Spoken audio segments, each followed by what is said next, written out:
नमस्कार दोस्तों, आप सभी का स्वागत है इस नई वीडियो में। इस वीडियो में हम लोग देखने वाले हैं स्टेजेस ऑफ डेवलपमेंट, विकास की अवस्थाएं। इससे पहले हमने 2 वीडियो देख ली हैं, ये पार्ट 3 है। और पार्ट 1 में हमने देखा था ग्रोथ एंड डेवलपमेंट को समझा था और इम्पोर्टेंट डेफिनेशन जो है वो देखी थी। और पार्ट 2 में हमने जो इम्पोर्टेंट प्रिंसिपल हैं वो देखे थे स्टेट और डेवलपमेंट के, और इम्पोर्टेंट फैक्टर इफेक्ट क्या क्या करते हैं डेवलपमेंट पे, वो था।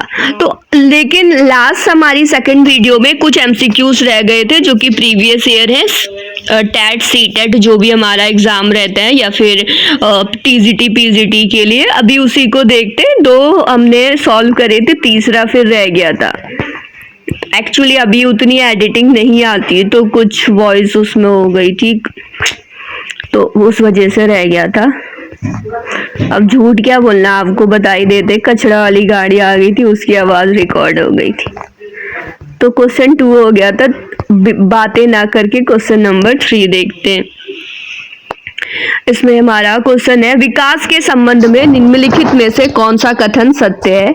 तो विकास के संबंध में कुछ कथन दे रखे हैं, उसी को इसमें देखते हैं कौन सा सत्य है या असत्य है।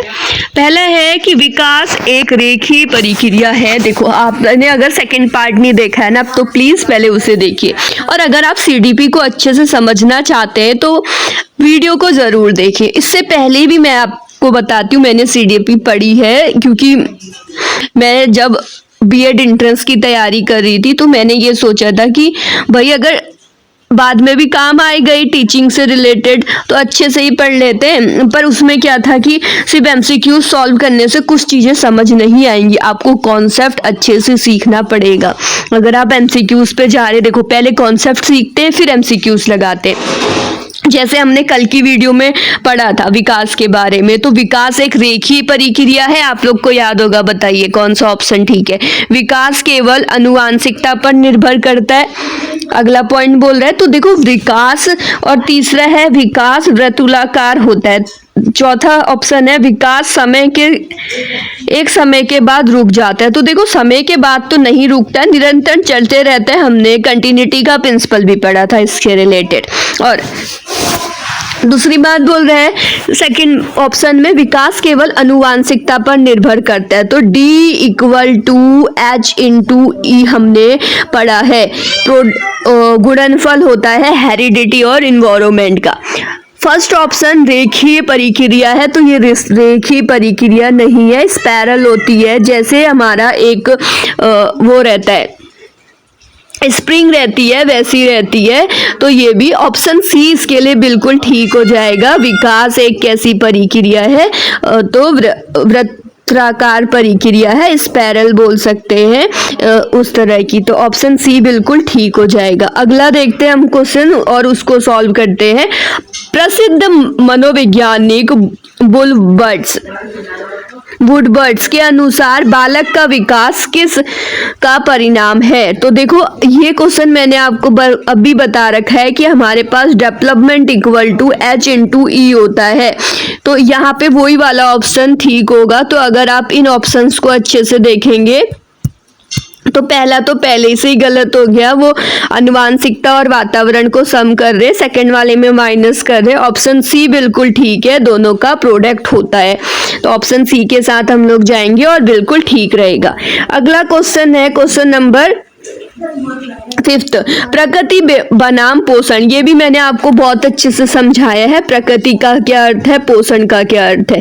प्रकृति मतलब जो कुछ हमें गॉड से मिल रहा है, भगवान द्वारा। एक तो गॉड गिफ्टेड है, दूसरा जीन्स द्वारा हमें अपने पेरेंट्स से मिल रहा है, जैसे आंखों का कलर हो गया, या आप कुछ भी बोल सकते हैं, हाइट वगैरह जो भी है। तो अब देखते हैं यहाँ पे ऑप्शन ए, पहला बोल रहा है कि भौतिक एवं रासायनिक, भौतिक और सामाजिक संसार की जटिलता। तो ये प्रकृति का अर्थ शब्द से तात्पर्य पूछ रहा है। हमारे आसपास के वातावरण, जैविक विशिष्टताएं या वंशानुक्रम सूचनाएं, एक व्यक्ति का स्वभाव। तो इसमें जो ऑप्शन नंबर हमारे पास सी है वो बिल्कुल ठीक है। ये ऑप्शन नंबर डी है, आप इसको करेक्ट कर सकते हैं। ऑप्शन नंबर डी है, ये एक व्यक्ति का स्वभाव। तो जैविक विशिष्टताएं और आनुवांशिक सूचनाएं हैं, ये बिल्कुल ठीक होगा। अगला क्वेश्चन नंबर 6 है, विकास के समीप दूरामुखी या फ्रैक्सोमोडिस्टल सिद्धांत के अनुसार, देखो इसके अनुसार जो विकास रहता है वो केंद्र से बाहर की ओर रहता है। ऑप्शन बी बिल्कुल ठीक होगा। ये मैंने दोनों आपको डायरेक्शन प्रिंसिपल बहुत अच्छे से समझाए। प्लीज सेकंड पार्ट देखिए, तभी आप क्वेश्चन सॉल्व कर पाएंगे। अगला है, एक बच्चा पहले दूसरे हाथ से गेंद पकड़ता है, फिर उंगलियों का उपयोग करना सीखता है। पहले पूरे हाथ से गेंद पकड़ता है, अगर इट प्रोनाउंस हो गया। एक बच्चा पहले पूरे हाथ से गेंद पकड़ता है, फिर उंगलियों का उपयोग करता है। यह विकास के किस सिद्धांत को दर्शाता है, ये पूछ रहा है आपको। तो ये मैंने आपको ऑलरेडी पढ़ा रखा है। तो सामान्य से विशिष्ट की ओर ये राइट आंसर होगा। तो पहले उसकी जो मेन पार्ट है वो डेवलप होते हैं, फिर उसकी फिंगर डेवलप होती है। तो ये चीज आप देखें ना। अब अगला क्वेश्चन हम लोग देखते हैं, इसमें क्या बोला गया। विकास के लिए परिपक्वता मैच्योरिटी को एक जैविक प्रक्रिया मानने वाले कारक कौन कौन से हैं?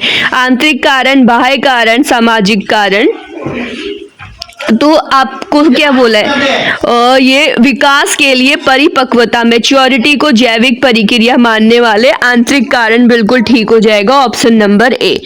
अब देखते हैं, हाँ अब अपना पार्ट 3 स्टार्ट करते हैं और पार्ट 3 में विकास की अवस्थाएं देखते हैं, स्टेजेस देखते हैं। तो देखो सबसे पहले बच्चा जब गर्भ में आता है उस अवस्था को हम बोलते हैं प्रसव अवस्था, प्री पैटर्नल स्टेज। तो इस केस में क्या रहता है, समय पहले देखेंगे कब से कब तक। गर्भधारण से जन्म तक का समय लगभग 9 महीने 280 दिन का ये समय होता है। और इसमें मुख्य विशेषता यह है कि यहाँ पे जो विकास है सबसे तीव्र होता है। क्वेश्चन ये बोलता है कि कौन सी अवस्था में विकास सबसे तीव्र होता है, तो प्रसव पूर्ण अवस्था आपको टिक करना है। अगला क्वेश्चन है, 3 मुख्य उप अवस्थाएं इसकी होती है। एक होती है बीजावस्था, भ्रूणावस्था, गर्भधारण अवस्था। जब बीजावस्था के अंदर आएगा 0 से 2 सप्ताह का बच्चा है और भ्रूणावस्था में 2 से 8 सप्ताह का बच्चा है। यहाँ बच्चों के अंगों का निर्माण होता है। ऐसा क्वेश्चन बन सकता है कौन सी अवस्था में बच्चों के अंगों का निर्माण होता है, तो आप टिक करेंगे भ्रूणावस्था में।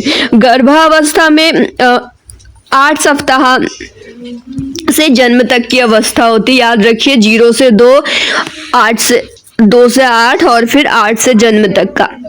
अब देखो इस अवस्था में विकास पूरी तरह से आनुवांशिकता और माँ के स्वास्थ्य पर निर्भर करता है। बच्चे का विकास कैसा होगा, डेवलपमेंट कैसा होगा, हेरिडिटी पर और माँ के स्वास्थ्य पर निर्भर करता है, जो हमारी प्रसव पूर्ण अवस्था होती है इस वाली अवस्था में।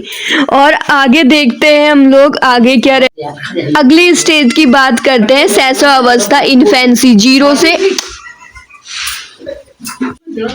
2 वर्ष तक की। इसके अंदर मेन जो उपनाम आते हैं जो मिले हुए हैं, तो इस अवस्था को हम लोग बोलते हैं सीखने का आदर्श काल, वैलेंटाइन ने इसको कहा। किसने सीखने का आदर्श काल कहा था, तो वैलेंटाइन ने कहा था। और कौन सी अवस्था को सीखने का आदर्श काल कहा जाता है, तो वो कहा जाता है शैशव अवस्था को। इस अवस्था को निर्माण काल या फिर हम लोग बोले तो फायर्ड अवस्था भी बोला जाता है। अब हम बात करते हैं शारीरिक स्थिति की। तो इस टाइम पीरियड पर सिर का भार शरीर के भार का 1/4 हो जाता है, 1/4 होता है। और दूध के दांत निकलने शुरू हो जाते हैं इस स्टेज में। दूध के दांत निकलने कौन सी स्टेज में स्टार्ट होते हैं, तो ये क्वेश्चन भी बन सकता है।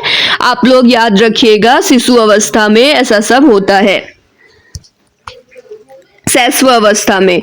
आगे हम देखते हैं मानसिक स्थिति। तो वस्तु वास्तविक होता है, ऑब्जेक्ट प्रेफरेंस होता है, और का आना बच्चा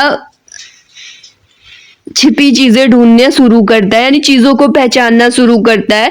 व्यवहार देखें तो पूरी तरह से मूल प्रवृत्तियों पर आधारित होता है, बच्चा अनुकूलन से सीखता है। इसमें ये सौ प्रेमी होता है कि भावना प्रबल होती है, यानी खुद से बच्चे का ज्यादा प्रेम रहता है। पूर्व बाल्य अवस्था 2 से 6 वर्ष तक की अवस्था है और इसे खिलौने की आयु टॉय एज भी कहा जाता है या प्री स्कूल एज भी इसको कहा जाता है। टॉय एज या फिर प्री स्कूल एज इसको। जिज्ञासु अवस्था भी इसी अवस्था को कहा जाता है, पूर्व बाल्य अवस्था को।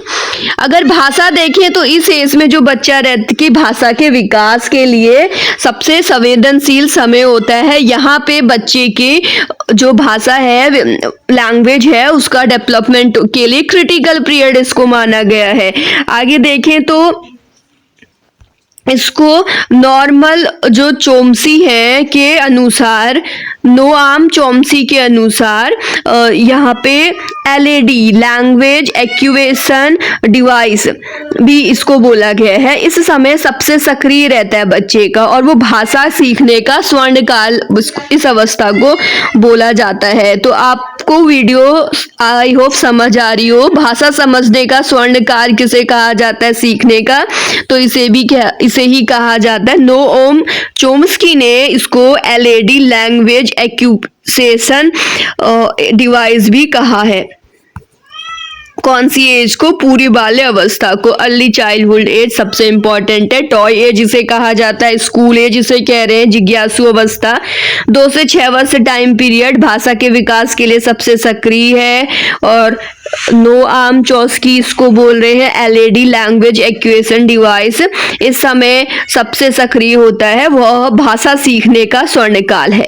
अगर इसकी मनोवैज्ञानिक विशेषताएं देखें इस टाइम पीरियड की, तो जीवाद होता है, तो गुड़िया या फिर टैडी को जिंदा समझकर उससे खाना खिलाना, ये सारी चीजें वो करता है। चीजों को जीवाद समझता है। जैसे छोटे छोटे बच्चे होते हैं ना, वो खेलते हैं गुड़िया से, टॉय से, उन्हें खाना भी खिलाते हैं, उन्हें के साथ सब कुछ।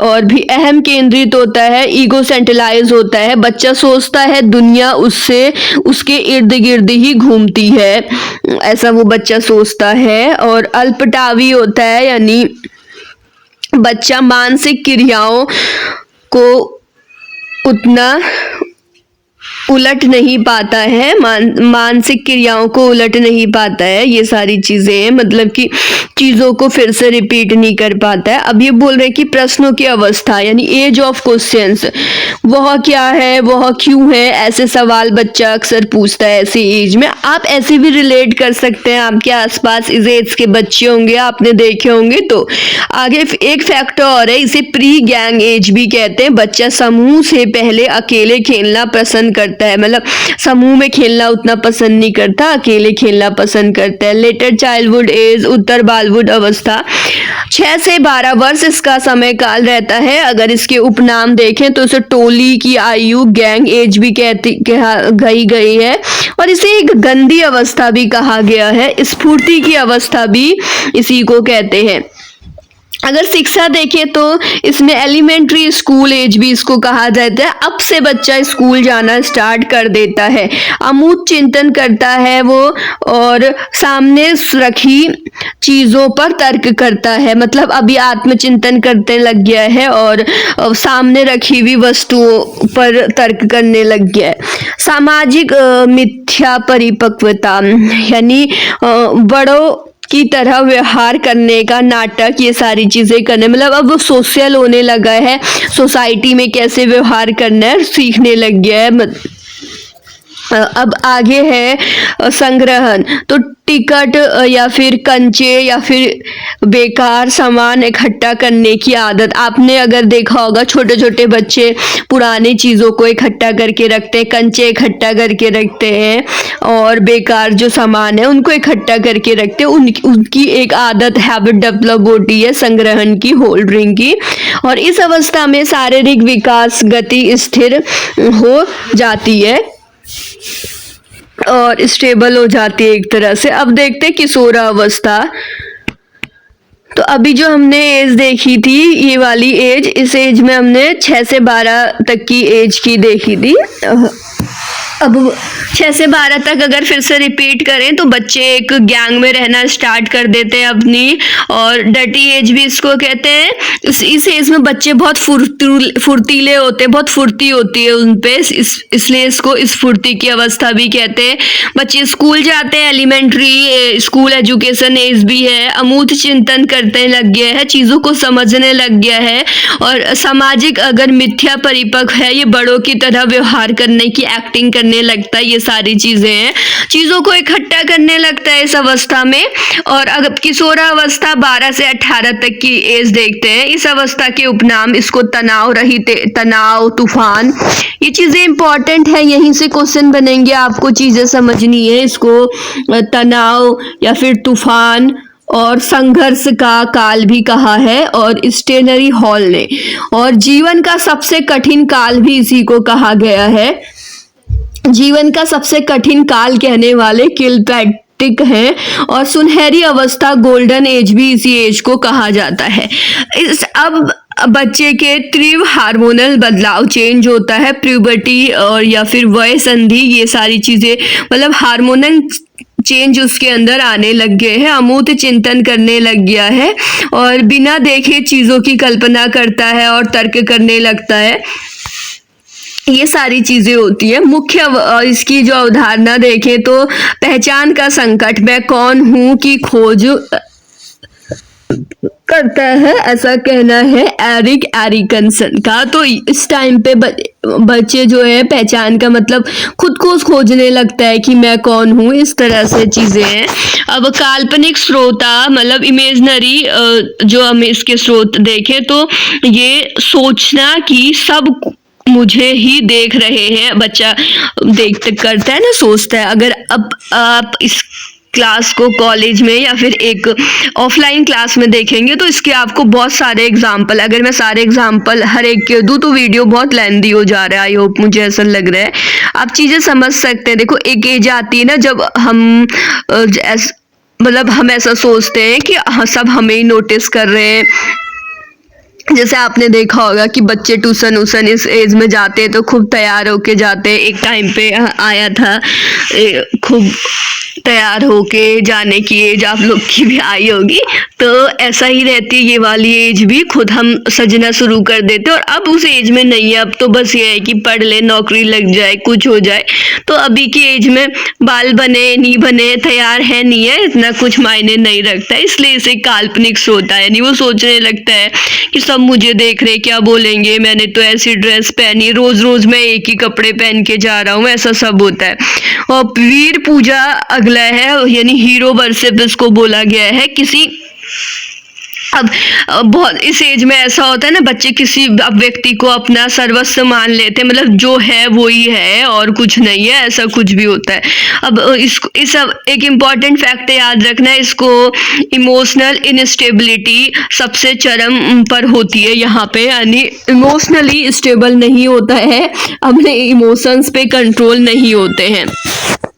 तो ये एज के बारे में आज की वीडियो में पढ़ा हमने, और अब हम पार्ट 4 अगला लेके आएंगे। देखो ये हमने क्लासिफाई करा है अवस्थाओं को, और ऐसा हमने अब मेन जो क्लासिफिकेशन हमें देखने को मिलता है वो करा अवस्थाओं के अकॉर्डिंग। अब अलग अलग वैज्ञानिक आए और उन्होंने अपने अकॉर्डिंग अवस्थाओं को डिवाइड करा है। तो पार्ट 3 और पार्ट 4 और पार्ट 5 में हमारी पूरी यूनिट खत्म हो जाएगी, यानी जो कुमाऊं यूनिवर्सिटी का बीएड का सिलेबस है पेपर 2 का, उसकी हम फर्स्ट यूनिट पूरी कर चुके होंगे। अगर आपको वीडियो पसंद आ रही है तो लास्ट तक बने रहिए। और आज एमसीक्यूज इसलिए नहीं करवाए क्योंकि स्टार्टिंग में कुछ डिस्कशन हो गया था, आपको 1 सेकंड दिखा देते हैं। एक मिनट, ये पार्ट 5 के नोट्स हैं, लास्ट में हमने एमसीक्यूज ऐड करे हुए हैं। देखो ये वाला यहाँ पे आपको देखने को मिल रहा है सीटेट पेपर 1, देखो 2014-15 में आया हुआ है, सीटेट जनवरी 2021 का है। तो इस तरह से सारे एमसीक्यूज ऐड हुए हैं। आप पार्ट 5 का वेट करिए, थोड़ा लेंथी भी होगी लेकिन इसमें previous year question paper add है। तो मिलते हैं अगली वीडियो में, बने रहिए वीडियो के साथ। अगर आपको मेहनत थोड़ी भी पसंद आ रही है तो चैनल को सब्सक्राइब करें और वीडियो को शेयर करें अपने दोस्तों के साथ, कॉलेज के ग्रुप्स में, ताकि उन लोगों के पास भी कंटेंट पहुंच पाए और एक अच्छी तैयारी हो पाए। Thank you for watching.